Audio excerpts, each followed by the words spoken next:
Electric गाड़ी जो है सर, ये हमें इतनी ज़्यादा महंगी क्यों मिलती है जी? इलेक्ट्रिक गाड़ी एज अ टेक्नोलॉजी जो है ना महंगी है, कि वो नई चीज़ आई है। जब भी हम बात कर रहे थे टैक्सेस की, अगर टैक्सेस की बात की जाए तो वो मिनिमल उसके ऊपर ड्यूटी है। गवर्नमेंट ने बड़ा सपोर्ट किया था शुरू में, तो 62% के करीब थी। अब इस बजट में उन्होंने कहा कि $50,000 से अगर ऊपर है तो उस पर तकरीबन 100% ड्यूटी है। अभी भी लोएस्ट बैंड में से, वरना 450% है। बट क्योंकि एक नई चीज़ है, दुनिया में एक नया ट्रेंड आ रहा है, तो वो टेक्नोलॉजी ही महंगी है, इसलिए वो जनरली लोगों को लगता है कि शायद बहुत महंगी गाड़ी। पाकिस्तान में ये जो गाड़ी होती है ये एसेट होती है जी, और ये अपनी कीमत बढ़ाती है, सही है।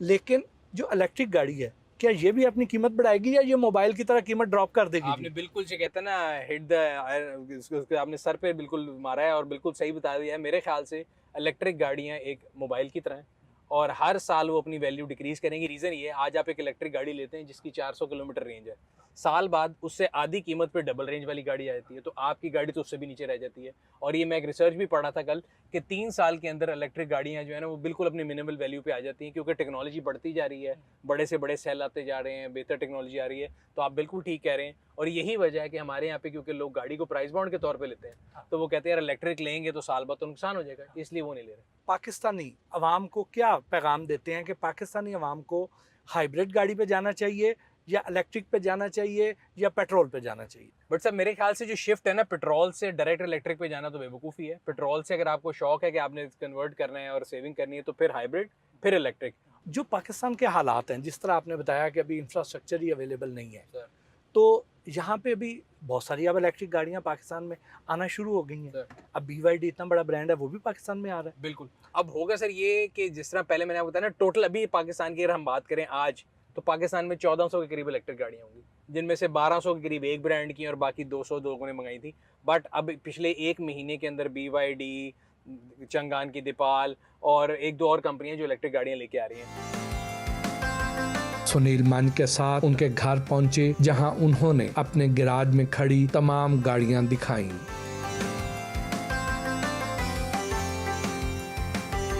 ये रोज सुबह जाने से पहले धो के, अभी आपको मैं दिखाऊंगा तो टायरों के ऊपर भी पॉलिश लगा के फिर मैं जाता हूँ। तो ये गाड़ियाँ अगर आप देखेंगे तो इसके टायर तक आपको चमकते नजर आएंगे। तो ये मैं सुबह धो के गया हूँ लेके तक, क्योंकि मिट्टी आती है बहुत ज़्यादा और वैसे भी जो चीज़ अच्छी खूबसूरत होती है उसको पर्दे में रहना चाहिए, तो इसलिए फिर मैं इनको पर्दे में रखता हूँ।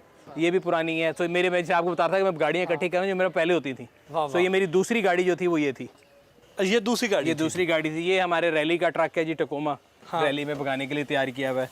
तो इसके ऊपर पूरी सस्पेंशन वगैरह ना आप देखेंगे तो आपको नज़र आएगी, ये रैली सस्पेंशन वगैरह डली हुई है सारी, और ये पूरी रैली प्रिपेयर्ड है गाड़ी। ये भी एक मैं आपको भी दिखा रहा था, मास्टर पीस है, 1999 की करोला है, और ये भी मिट्टी इसके ऊपर इसकी वजह से पड़ गई, लेकिन मैं इसको सुबह धो के साफ़ करके गया था। वाह। इसके पीछे ये हमर है जी, मैंने बड़ी ये कहते हैं ना मोहब्बत से रखा है। मेरा ख्याल है ये पाकिस्तान की हर रैली में हर जगह मैं इसको लेके गया हूँ, और ये कह सकते हैं कि अगर कहना है एक गाड़ी जो आपकी पहचान हो, तो ये मेरी पहचान है। बल्कि इसमें मेरा नाम, मेरा ब्लड ग्रुप भी लिखा हुआ है। अक्सर लोग पूछते हैं कि क्या है AB, सो यहाँ पे मेरा नाम और मेरा ब्लड ग्रुप लिखा हुआ है इस गाड़ी के ऊपर।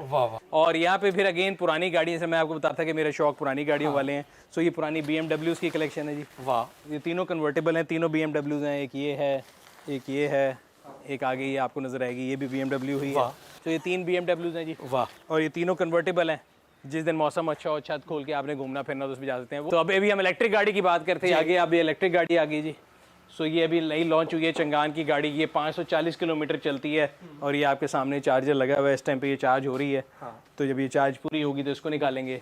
फिर ये पुरानी मर्सिडीज़ है, अगेन पुरानी गाड़ियों की लाइनें हैं। 2003 मॉडल की मर्सिडीज़ है। इससे आगे मेरे ऑल टाइम फेवरेट, अगर आपको याद हो तो, लेडी डियाना का जिस गाड़ी में एक्सीडेंट हुआ था, ये भी मर्सिडीज़ है जी, S क्लास। ये पाकिस्तान में मेरा ख्याल है प्रेसिडेंट्स हाउस से लेके प्रेसिडेंट मुशर्रफ तक सब लोग इस गाड़ी को इस्तेमाल करते हैं। बेंज क्यों कहते हैं इसको? मर्सिडीज बेंज इस कंपनी का नाम है। कार्ल्स बेंज एक डिज़ाइनर था जिसने डिज़ाइन की थी। इसके आगे ये देखें, हमारे दफ्तर के लड़के मेहनती हैं, देखें डिफरेंट प्रोडक्ट वीडियो बना रहे हैं। अभी हम आए हैं तो ये लगे हुए हैं।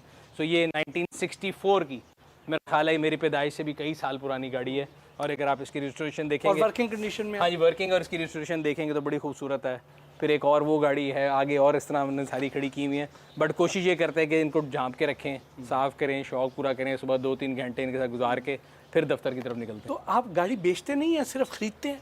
जिसका ख्याल ना रख सके वो बेच देते हैं। बट कई ऐसी हैं जो नॉट फॉर सेल कॉर्नर हैं, जो दिल के बड़े करीब हैं। ये हो गई, हमर हो गई, आगे भी आपको दिखाता हूँ। जो नॉट फॉर सेल कॉर्नर है उसको नहीं बेचते। आपने तो अरबों रुपए की गाड़ियाँ रखी नहीं सर, अरबों की नहीं है ये सारी अगर आज के एक नई दौर की गाड़ी है, आप एक बेचो तो ये सारी इकट्ठी हो जाती है, बट ये शौक की बात है। और इन सबको जब मैंने लिया था तो ये इस बुरी हालत में थी कि ज़्यादातर ऐसी चलती नहीं थी। तो ये हो गई, ये हो गई, ये बिल्कुल डेड थी। मैं फैसलाबाद से लेके आया था, इसके ऊपर मैंने 1.5 साल लगाया, इसको सही किया, पूरी दुनिया से इसके पार्ट्स इकट्ठे किए। अगले वाली जो है उसके साथ भी है। तो इस तरफ भी अगर आ जाए तो ये भी सारी सब पुरानी गाड़ी हैं, जो कि इनमें से आधी। वाह वाह। ये जीप जो है जी, ये वो है मट 151 है। हाँ। और ये अभी मैं आपको इसको स्टार्ट करके दिखाता हूँ। ये अपने जेनोन इंजन में है। वाह। और मज़े की बात है इसमें चाबी कोई नहीं होती, क्योंकि अमेरिकन जो आर्मी है ना वो इसको यूज़ करती थी। सो आपने जब अगर जंग लड़नी है तो आपके पास ये टाइम नहीं है कि आप गाड़ी के अंदर चाबी लगाएं और उसका वेट करें। सो आप इस पर बैठते हैं, बड़े मज़े की है। इसका ये सिंपल ऑन है, यहाँ से इसको ऑन करेंगे और आपके पाँव में एक बटन है जिससे इसने स्टार्ट होना है। आपने पाँव से इसको दबाना है, ये यहाँ से स्टार्ट हो जाएगी। और ये देखिए ये अपने इंजन में है, कोई चीज़ चेंज नहीं की हुई। ये गाड़ी कितने की ली थी आपने? ये मैंने ली थी जी आज से तकरीबन 4 साल पहले 8,90,000 रुपये की। 8,90,000 रुपए की? ये हाफिज़ साहब आपके लिए इलेक्ट्रिक स्कूटर जो हम बात कर रहे थे 3 व्हीलर वाला। सो ये ख़वातीन ने अगर चलाना हो, इसका नाम ही निसा है। सो ये भी अभी एक इलेक्ट्रिक आया, हमने कहा इसको भी चला के देखते हैं, क्योंकि हमने रिव्यू भी करना होता है। आगे इधर फिर सर पुरानी डिफरेंट गाड़ी है। ये मैंने एक FX रिस्टोर की थी। हाँ।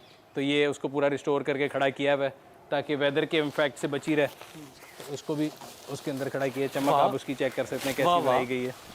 ये तो बिल्कुल नई जैसी बना दी है। ये बिल्कुल 0 मीटर बना दी है। और इसको भी इंशाल्लाह हमारा प्लान है कि इसको दुबई लेके जाना है। और अभी यहाँ पे आगे आपको नजर आएगा ये प्रोजेक्ट कॉर्नर है। यहाँ पे भी अभी जो भी गाड़ियाँ मैंने तैयार करनी है 1 2 3 इसको डिफरेंट वर्कशॉपों में लेके जाएंगे और फिर तैयार करेंगे। मतलब 1 2 3 4 अभी खड़ी हैं प्रोजेक्ट्स, इनको कंप्लीट करेंगे, फिर आपको रिजल्ट दिखाएंगे, फिर ये सारी ऐसी हो जाएंगी। और ये जो FX है, ये जब पहली आई थी जी क्या रेट था इसका, क्या प्राइस? उस ज़माने में मुझे याद है बचपन में जब हमारे 88 तक आई है तो लास्ट FX जब आती थी तो 1,12,000 रुपये की AC वाली थी सर। और मेरा ख्याल है 96,000 रुपये की बगैर AC वाली थी। वाह। तो सर ये है हमारे थोड़ी बहुत कलेक्शन है। बाकी डिफरेंट वर्कशॉपों की जीनत है। तो ये थोड़ा बहुत हमने बनाया हुआ है डे केयर सेंटर गाड़ियों का, जिसमें अपनी दोस्तों की सारी गाड़ियाँ इकट्ठी की हुई हैं।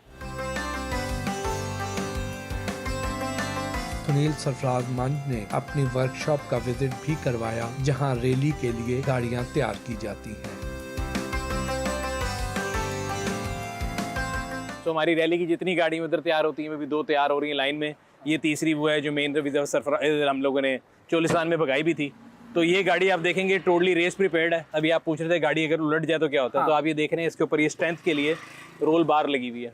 तो पूरी गाड़ी एक शेल है, अगर आप घुमाएंगे उठाएंगे भी तो आपको कुछ नहीं लगेगा। इसके लिए ख़ास तौर पर रेसिंग सीट्स आई हैं। इसके अंदर ये जितनी शीट्स लगी हैं सारी फायर प्रूफ हैं। इसका जो शीशा भी है ये भी अगर आप गाड़ी उलटती है तो आपको लगेगा नहीं। ख़ास तौर पर ये ऊपर देख रहे हैं ये फोम यूज़ हुआ है।